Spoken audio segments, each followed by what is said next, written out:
Welcome to the Unyted Tower.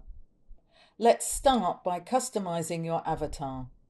Click on your profile picture located in the top right corner of the screen. Here you can either log into your existing account or continue as a guest to edit your avatar.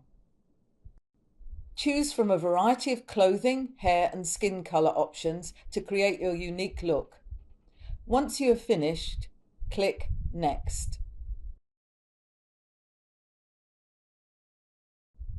Click on the same profile picture again and select Edit Profile to edit your profile details, including your photo, name, bio and social media links. Now let's explore this new space. To look through the eyes of your avatar, press the F key or use your mouse scroll wheel. Use the arrow keys to navigate and left-click to rotate your camera view. We'll dive deeper into the space's features in the next tutorial.